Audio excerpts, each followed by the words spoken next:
Bonjour, c'est Mélanie. Vous écoutez comme un podcast les épisodes qui décryptent les tendances marketing à ne pas louper. Je m'adresse à toi, marketeur passionné, curieux, qui désire approfondir tes connaissances dans le digital.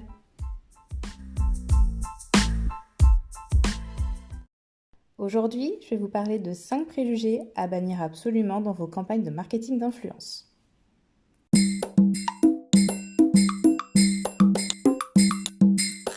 Préjugé numéro 1. Il a plus de 50 000 abonnés sur Instagram, donc c'est un gros influenceur. Le nombre d'abonnés est un critère qui est beaucoup observé tant par les annonceurs que par les créateurs de contenu. Pourtant, un annonceur ne peut pas, ou plutôt ne devrait pas, en faire un critère majeur tant qu'il n'a pas confronté l'audience du compte, de l'influenceur, avec la cible qu'il cherche à atteindre. Je vous conseille vivement de valider ce point lors de la phase de sélection des comptes influents de votre campagne. Cela vous permettra de conclure des partenariats de qualité. À titre d'exemple, en considérant que les contenus sont de même qualité entre les deux comptes. Si vous hésitez entre un influenceur avec 10 000 abonnés au compteur, dont 8 000 abonnés qui correspondent à votre cible, et d'un autre côté, un influenceur avec 50 000 abonnés, mais seulement 3 000 qui matchent avec votre cible, lequel choisissez-vous ? À mon sens, l'influenceur avec 10 000 abonnés se présente comme le plus prometteur pour réussir votre campagne, car c'est celui qui a le plus grand nombre d'abonnés qui correspond à votre cible. Dans votre sélection de partenaires influents, évidemment, la taille de la communauté est importante. Mais ne vous arrêtez pas seulement à ce critère. Prenez soin de vous renseigner sur l'audience affinitaire, celle qui correspond à la cible de votre campagne. Préjugé numéro 2. Elle publie 3 posts et une vingtaine de stories en moyenne dans la journée. C'est sûr, cette nana, elle est hyper influente. Pour valider cette théorie, je vous propose d'observer le nombre de réactions aux posts et le contenu des stories. Vous observez peu de likes, il n'y a pas de commentaires alors qu'on pose des questions directes dans les posts pour inciter la communauté à répondre.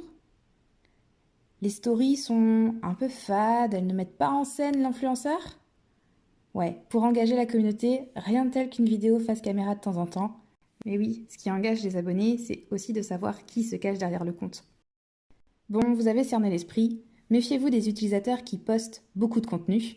Ce n'est pas un critère qui permet de déterminer l'influence du compte. Certains postent beaucoup, mais n'ont pas pour autant beaucoup d'engagement. Préjugé numéro 3. J'écris un mail type pour toutes mes demandes auprès des influenceurs, comme ça je gagne du temps. Oui, vous pensez gagner du temps parce que vous êtes très organisé. C'est certainement le cas pour beaucoup de tâches, mais pas pour votre campagne de marketing d'influence. Mettez-vous 2 minutes à la place de la personne que vous sollicitez. Pourquoi prendrait-elle le temps de vous répondre alors que vous n'avez pas pris le temps de personnaliser votre mail ?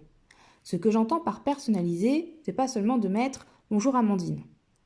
Personnaliser, c'est à minima de mentionner votre intérêt pour son travail, lui écrire ce que vous appréciez dans ses contenus, ce qui retient votre attention. Aussi, faites-lui remarquer les points communs avec votre marque ou votre service ou votre produit. C'est quand même un peu une démarche de séduction. Sans ça, vous minimiserez les réponses et donc vous serez contraint de solliciter d'autres influenceurs. Donc finalement, je me demande si vous ne perdez pas du temps là. Le revers de la médaille, les influenceurs retiendront une image peu alléchante de votre marque, et ça, c'est tout l'inverse de l'effet recherché. Comme tout un chacun, le créateur de contenu est un être humain. Et c'est pour cette raison que vous devez lui consacrer du temps pour lui partager les raisons de votre demande de partenariat, pourquoi il devrait vous dire oui, et parler de votre marque à sa communauté. Bref, en un mot, relationnel. Préjugé numéro 4. Waouh, elle fait plein de partenariats avec des marques. Elle est incontournable. Je la veux dans ma campagne d'influence. Ne vous méprenez pas. Certains créateurs de contenu parlent librement de marques qui leur plaisent, qui les inspirent. D'autres jouent sur la mise en scène de leur contenu pour suggérer un placement de produit. C'est une pratique observée chez ceux qui souhaitent attirer des marques peu expérimentées. Le but, vous l'aurez compris, c'est d'attirer des vrais partenariats. Exemple malheureusement trop fréquent et dont vous pouvez vous méfier, ce sont les comptes avec plusieurs publications qui mettent en avant des produits de luxe, par exemple dans la maroquinerie, les chaussures, accessoires, maquillage pour ne citer que, et en même temps qui possèdent relativement peu d'abonnés sur leur compte. Si vous étiez Louis Vuitton, Chanel, Hugo Boss, est-ce que vous feriez un partenariat avec un influenceur qui affiche 6000 abonnés au compteur ? Je ne crois pas. Et pour finir, le préjugé numéro 5.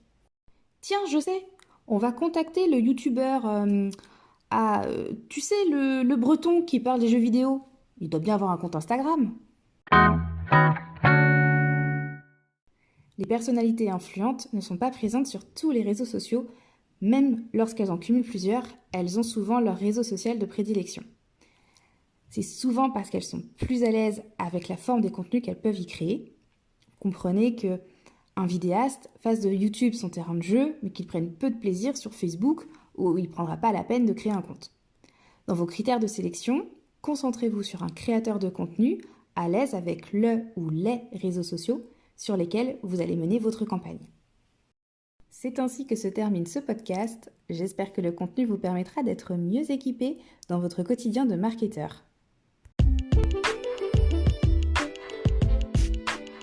Je vous remercie d'avoir écouté cet épisode. Abonnez-vous pour rester informé et me soutenir dans la création des prochains podcasts. Si vous souhaitez aller plus loin et obtenir des conseils personnalisés pour votre activité, pour accroître votre business en ligne, contactez-moi sur mon site commeunereine.fr.